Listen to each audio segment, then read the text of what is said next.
Ամբողջ քրիստոնյա աշխարհը ապրիլի 20-ին միասնաբար նշել է Սուրբ Զատիկը, Քրիստոսի հարության տոնը, որը կոչվում է նաև Զատիկ, ինչը նշանակում է զատում, հեռացում մեղքերից և վերադարձ առ Աստված։ Հավատացյալները միմյանց ողջունել են Քրիստոս Յարեավ ի մեռելոց ավետիսով, պատասխանում օրհնյալ է Յարութինը Քրիստոսի։ Հայ եկեղեցու ավանդույթով այսօր մեռելոց է։ Ամենայն հայոց կաթողիկոս Գարեգին Բան Սուրբ Հարության պատարագի ժամանակ հայրապետական պատգամի ընթացքում հայտարարել է, որ անվտանգային մարտահրավերների հետևանքով ստեղծված բարդ կացությունը առավել ծանրանում է ներքին պառակտումներով։ Մտահոգիչ են նաև մեր իրականության մեջ չդադարող մերժելի արշավները, ընդդեմ ազգային և քրիստոնեական մեր ինքնության ու անցյալի։ Հայրապետական մեր հորդորն է ազգի շահը վերդասել անձնական ու խմբային նկրտումներից, պարտադրվող հայրենավնաս քայլերից։ Մերժենք մեր կյանքից կեղծիքն ու սուտը, իսպառ հեռու վանենք ազգակործան բարքերն ու արարքները, մեր անցյալը, պատմական հիշողությունները նսեմացնող ու արժեզրկող, մեր ապագան վտանգող խոսքերն ու գործերը, քարոզել է ամենայն հայոց կաթողիկոս Գարեգին վեհափառը։ Վարչապետ Նիկոլ Փաշինյանը և նրա քաղաքական թիմը չեն մասնակցել Մայր Աթոռ Սուրբ Էջմիածնում մատուցված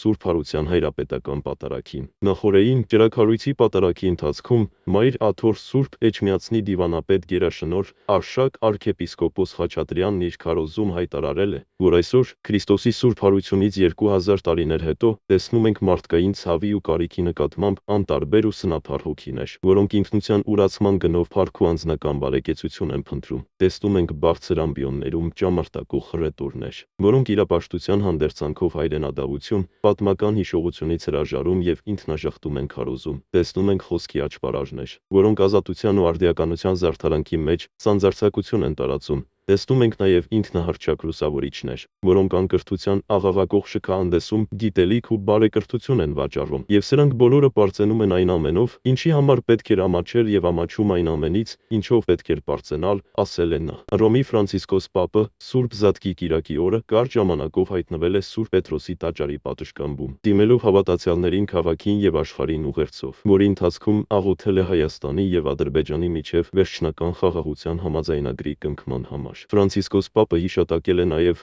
Գազայի, Սիրիայի, Լիբանանի քրիստոնեական համայնքների մասին, անդրադարձել Ուկրաինայի պատերազմին։ ՌԴՊ-ն հայտարարել է, որ ուկրաինական ճակատում հուսական զորքերի բոլոր խմբավորումները ապրիլի 19-ը ժամը 18-ից խստորեն պահպանել են հրադադարի ռեժիմը և մնացել իրեն դիրքերում, մինչդեռ Ուկրաինայի զինված ուժերը գիշերվա ընթացքում կիրառել են 48 դրոն։ 444 անգամ գնդակոծել ռուսաստանյան զորքերի դիրքերը, փորձել գրոհել տարբեր հատվածներում։ Զատկի զինադադարը հայտարարել էր ՌԴ նախագահ Վլադիմիր Պուտինը։ ԱԾ աշխատակիցները Շենգավիթի թաղապետարանում գործողություններից հետո բերման են ենթարկել թաղապետարանի երկու պաշտոնյայի։ Նրանց կասկածում են կաշառք պահանջելու և ստանալու մեջ։